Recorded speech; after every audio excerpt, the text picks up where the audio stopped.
Hi, welcome to Garden Walks with Kat. I've started doing a series of plant walks in my garden for my classes, but what I realized is I can't do these short videos all the time, so I thought I would film and put them up on YouTube, and then I might as well make them public. All of us, we might be getting out a little more. This is still COVID time. We're still kind of staying close to home. It's May 30th. Anyway, so here you go. Here's my garden, and I'm going to do a plant walk here and let you know that I am downtown Charlottesville. Hopefully you can hear all the beautiful birds. I am so fortunate. Both of my neighbors are double lots. She has a CSA, an urban CSA here, and Joni also is a beekeeper. So you got the birds, pollinators, and so these beautiful, I was gonna say stanchions, or there's some word, of these incredibly majestic plants that are beautifully placed at the entrance of the walkway. No skill here. These are volunteer teasels. So this is Dipsacus sylvestris. And these are not taken from the wild. I bought these at Forest Green Herb Farm. And but what is so remarkable about this, these will be series, so hopefully you'll be able to follow the progression once a week. But this is teasel. Look at that magnificent flower head. Now, Doctrine of Signatures is a teaching that says the energy and the archetype, the architecture of the plant. That's including color and scent. That all indicates what the plant is used for in our body. So what I think is so magnificent about teasel is in the Chinese materia medica, this is such an important herb for ligaments and tendons, and of course our dear friend Matthew Wood has brought this into the Lyme protocol, because as this flower head matures, and we're going to see next week and the following weeks, that cone head there becomes stronger and stronger, and they used to tease wool. They used to tease different elements, carding wool with that, and hence the name teasel.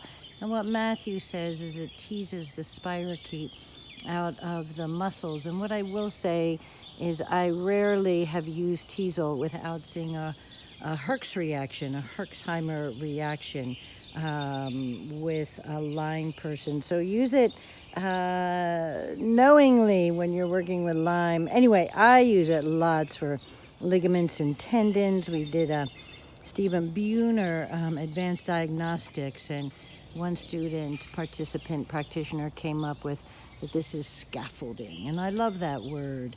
And it also works for joints, and generally in the middle of these leaves, here you can see it better on this one, there's water, and these are cups of water, and it attracts insects. But for me, that's indicating the yin for the joints. Really moistening, kind of like Solomon seal in a way, but Solomon seal has more of a moistening and has other energetics. But if you can see that water in there, it's just really pretty amazing. And then it's all down through here.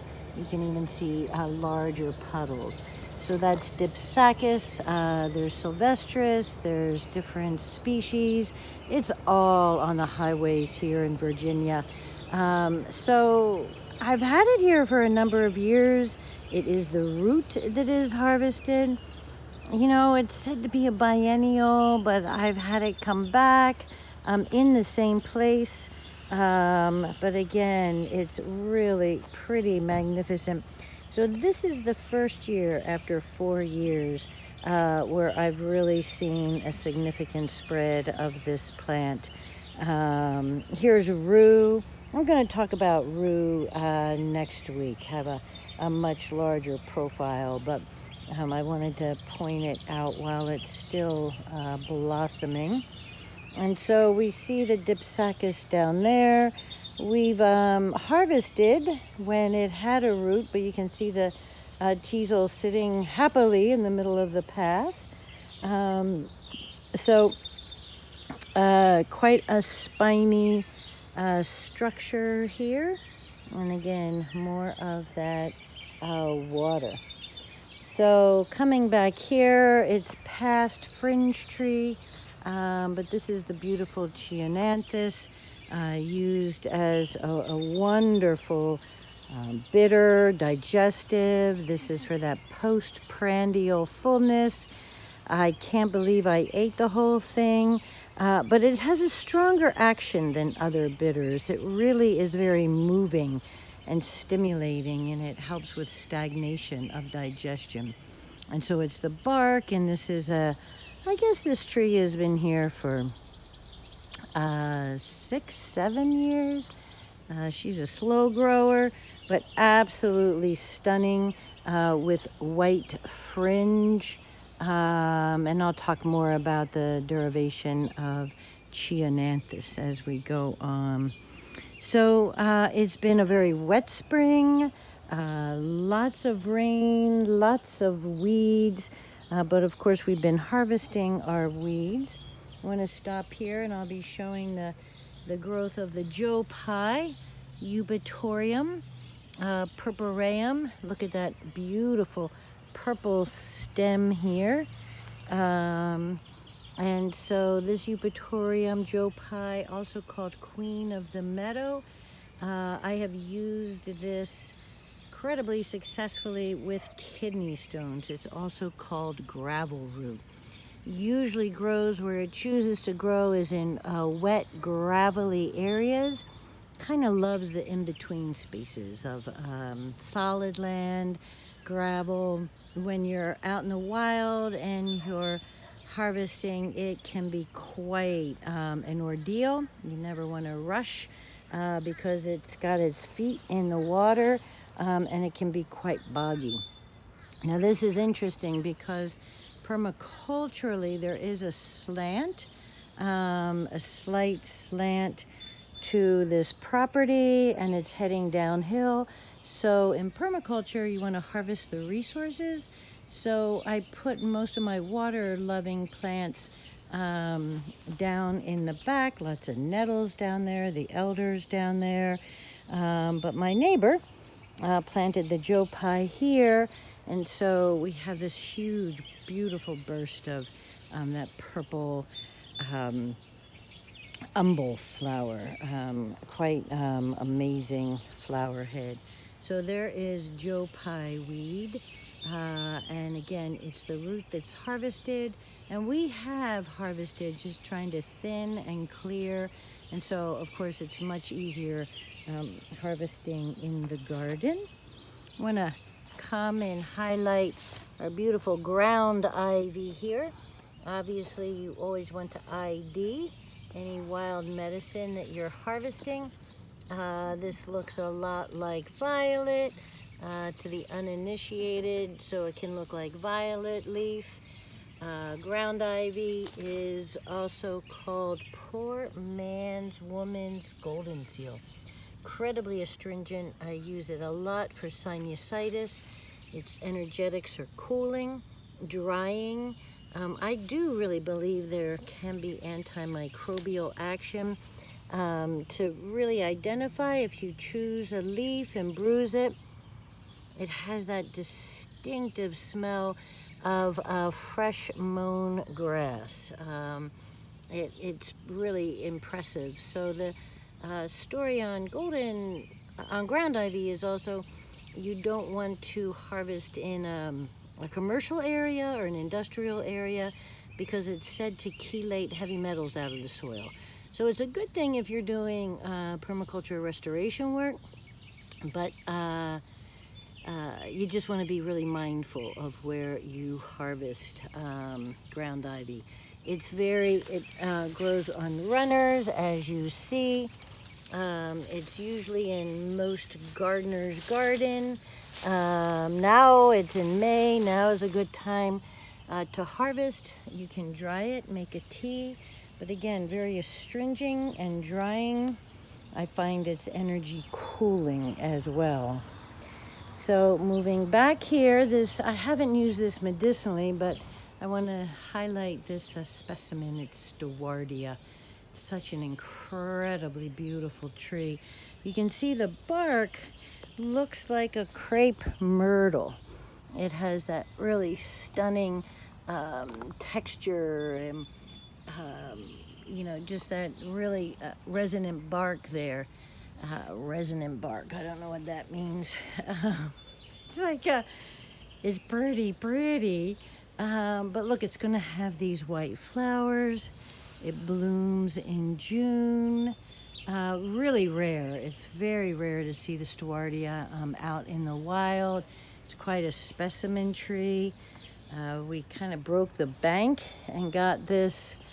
I don't know, I guess it's grown a good 4 or 5 feet in the short time I've had this. So we're really happy with how happy the Stewardia is here. And I'm not familiar with any medicine other than its absolute beauty. I want to show you that we are growing blue cohosh here. These are woodland asters. They're mums. But right back here, sorry for the wobbly visual, maybe by the end of this era I'll be a better photographer. So here's the blue cohosh, Calophyllum thalictroides.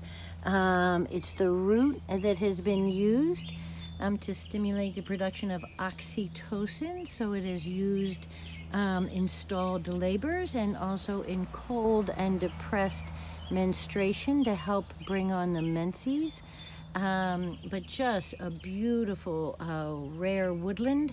I don't use it. I just, you know, even cohosh is on the at-risk, and so is this, the United Plant Savers at risk. But blue cohosh is much harder to find. I mean, we'll go out and we'll see lots of the black cohosh in the mountains around here, but it's always such an incredible treat to come upon the blue cohosh. So cohosh is an Algonquin word that means hard root, and so they aren't related. Blue and black cohosh are not related. This is Calophyllum, and as versus the Actea of the black cohosh. Much softer edges on the leaves. And I'm looking back here, and here's a poke. You know, I love poke. I will probably ask this poke to leave the garden though. Poke can really be invasive, and I have enough poke for 5 lifetimes, but I do use poke root. Well, maybe I'll leave this and we'll keep seeing its development, because you really want to get it before it berries. But look, this is the racine. See those berries coming on there? The racine is a botanical, a term of botany to describe the way the flower and the seeds grow. Racemosa, but Actea racemosa, the plume of black cohosh, that's a racine. So it's a description of the flower. But I love poke for when someone just doesn't have the vital energy themselves to get things moving, to throw off an infection, lymphatic stagnation. I've used poultices, breast poultices, in castor oil. We've made poke root castor oil just for deep stagnation. It's very low dose. It's a toxic botanical. It's the green leaves after when they're past the point of cooking. And then, of course, it's the berries that are toxic. But what's toxic in the berries is the seed. So when you call poison control, they're going to say, how many berries did your child eat? And that's not the question. Did they chew the seeds? because birds are continually chewing the seeds, sitting on fence lines, and then spreading the good medicine of poke all along fence lines. So birds are eating these berries all the time. You can hear all the magnificent birds in our neighborhood. We also had cedar waxwings in the mulberry the other day. Pretty stunning. So that's poke. We'll be visiting poke as it grows, and then I probably will ask it to exit before the seeds come on. So coming here, I just want to say there's the kitchen door, and there's the kitchen, and right outside of our apothecary. So in permaculture, what you want to do is you want to have your culinary herbs very close. You don't want to have to walk too far. You want to, they're called for fresh thyme. So this is our culinary garden. Here's some parsley kind of struggling, or lavender, not that we cook a lot with lavender. Here's rosemary. This is tarragon, more lavender, and I'm putting parsley and some basil in here. This courtyard gets pretty warm. It's kind of a heat sink, so it kind of creates that Mediterranean feel. I love my shed. We kept it rough to have that Tuscan feel.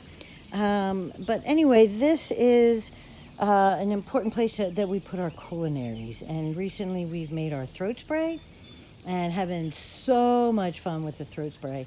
And we've used a lot of these herbs. We've used the thyme and the rosemary. Any aromatic volatile oil is going to have antiseptic, antimicrobial actions. That's what makes preservatives. So that's why they're putting rosmarinic acid in with the fish oil, really to serve as an antioxidant. So here's a beautiful buckeye. I'm sorry I missed the incredible deluge of the purple wisteria flowers, but this is a wisteria that is non-invasive, and so they're incredibly beautiful. And this wisteria is about 7 years old, so it's behaving itself. Always so interesting how we anthropomorphize the utility of plants, but you do have to be careful planting wisteria. And so under here, under the buckeye, is our bevy of skullcap. So it's very, very happy under here. Scutellaria laterifolia. It's a mint. When it's a square stem of the mint. We use skullcap all the time, every day. It's one of my allies, being a warm pitta gal. I love the cool, calming, nervine action of Scutellaria. This is not Baikal that has come into the forefront with COVID and Lyme, but this is not our native. I have the native skullcap over in the woodland area as well. But you harvest the above ground parts, but we are trying to help this area become a little more prolific. The issue with skullcap, when you make a tincture, it has to be fresh plant. You can have dried tea. I love dried tea. You get 5 herbalists in a room. Half are going to say there's no half of 5. Put 6 herbalists in a room, and 3 will say dried tea has value, and others will say it's compost. I love dried skullcap tea. I have found it incredibly effective for 30 years in clinical practice, and with so much vata and with our nervous systems really being played out, not only just with COVID, but even skullcap is a huge ally. But if you are going to tincture it, it has to be tinctured fresh. So that's why you really want to try to cultivate a good source of fresh skullcap. Let's see. We have rose. I harvested mullein. There were other videos where I was Oh, there's Surf. Harvesting the mullein. It's been quite a banner year for mullein. Also looking at our beautiful water lilies and our maple. We do have a lotus that is coming on here. So if all goes well, we'll be able to follow the maturation of our beautiful lotus into the flower and to a pod. I have bog bean. I'm trying to think of other medicinals, but we have toads. Boy, do we have toads. And we love the symphony of the toads at night. So it's 20 minutes, so I think I'll go do a few more. Oh, I know what I want to do. Kind of take you through the backyard. I'm just going to highlight a few.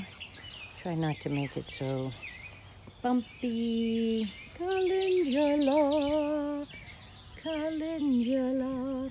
So it has just rained, so I'm going to wait for another sunny day. When I harvest to dry plants, I always like at least 2 sunny days so the plants are as dry as they can be before we take them in and dry them further.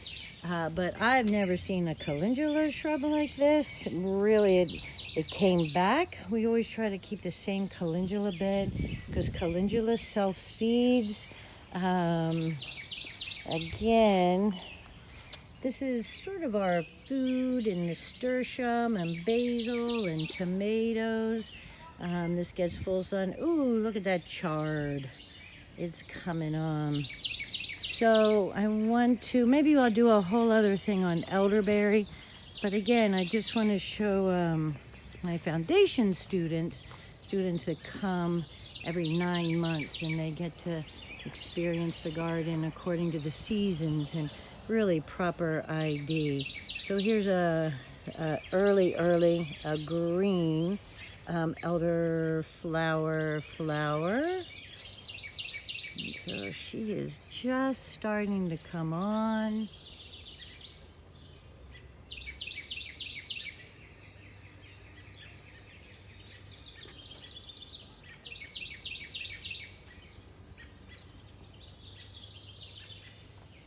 So we cut this way back this year because it's just way too hard to harvest up there. So way up at the top, I'll show you when I'm in another place. So we cut it back so that we were able to harvest it. But look at all this elder. Kind of a forest. So it takes over. It grows on its own. It's kind of taking over. And that's just fine by us. So you harvest the flowers and then you harvest the berries. So don't harvest all the flowers because you're going to want to have berries left behind. Here is coltsfoot. See how that leaf looks like a coltsfoot? And an ID is if you flip the back of it, it's a fuzzy white. Surf loves a lot of love. He's got to be part of it. Right, Surf? He's so handsome. So anyway, so it's got those white back, and it's a Tusolago farfara. Fabulous for coughs. It's growing right next to clary sage. I do have to say my dear friend Tim Blakely of Frontier Herbs was here presenting his essential oil fabulous class. And I have to proudly say, he said our class was the only one that identified the field of clary sage without its flower. So it self-seeds, and here's Ella Campaign. So Ella Campaign is Inula helenium, and it's coming on. It's going to get very tall. It's a beautiful yellow flower. It's also called elfstock. See how it's a clasping leaf around the stem. That's a really interesting botanical feature.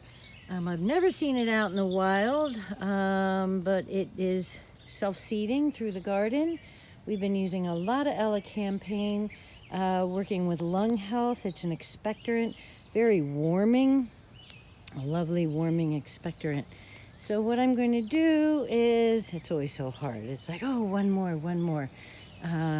But let me just take you through the Verbena by Clensis portal. I want to show you the height of the elder. See, the elder is above the pergola. So it has, wow, I never noticed how tall it is. It has really gone above harvesting ability unless we got a telescoping ladder. So we leave some for the birds, and then we'll probably cut more down to harvest next year. But I want to show you these magnificent beauties. Echinacea pallida, you can see the leaves are very, very thin. It's the yellow echinacea, really stunning, really beautiful. And you know, the interesting thing is when you have a variety of echinaceas, sometimes they'll cross-pollinate. So you might want to plant them at different parts of the garden. But that's really beautiful. And look, here's an ashwagandha that wintered over. So it looks like a tomato because it's in the Solanaceae family. So this ashwagandha wintered over. That does not thrill me because I'm a Yankee and I love cold winters. So when tomatoes are wintering over, not a good sign. Here's Angel's Dahlia. She planted these beautiful dahlias. They came back, and this is the queen I want to end with. This is Queen Silybum marinarum, milk thistle. Now, you know, they say that these self-seed and you have to be mindful and you don't want to be populating your neighborhood with milk thistle. They're incredibly prickly, quite offensive, but it's the medicine. It's such a powerful medicine. I use milk thistle so often, and I don't have any stock in this company, but I love this product called Super Milk Thistle because this is the only medicine I use standardized because to extract the medicine from these seeds, you need grain alcohol, and if I'm working with somebody's liver, it's really hard to open up. I'm going to wait till they open up next week. They're so prickly. But anyway, so that's going to open. And then yellow finches. There's our kitchen window. It's a bay kitchen window with a table. So now you can hear that lovely heat pump. But we sit and we watch the yellow finches come for the seeds of the milk thistle. And the sun shines down upon the yellow finches. But look at how beautiful this is.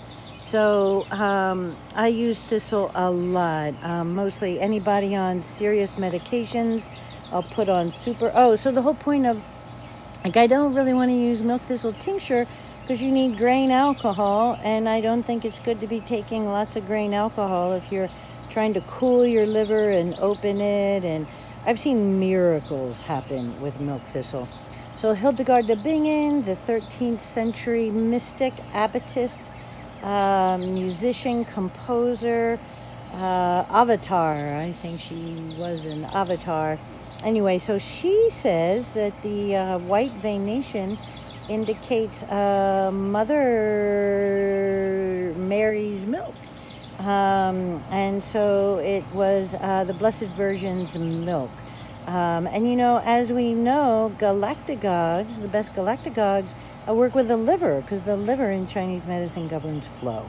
So, you know, working with flow of thoughts, flow of bowels, flow of milk, any flow in our body, just kind of that stagnation is when you want to work with the liver. So here is milk thistle that we really are so incredibly indebted to for the beautiful work of, you know, from poisoning, whether that's Amanita poisoning. I had an infant with Tylenol poisoning. The body temperature went way low. And milk thistle was a huge part of that process of bringing that infant back. So anyway, on that note, I'll just say this is Kat Maier. Oh, I forgot to introduce myself. And this is Kat Maier coming to you from the Sacred Plant Traditions Garden. And we are in Charlottesville, Virginia, downtown, like I said. And we've been here for about 15 years. So it takes a bit of time, but with love and help, and we don't have a ton of help. But next time I'll come back and I'll talk about the sweetgrass. This is all the sweetgrass that came into the center of our garden. All right, y'all, stay safe. Enjoy the plants. Ciao.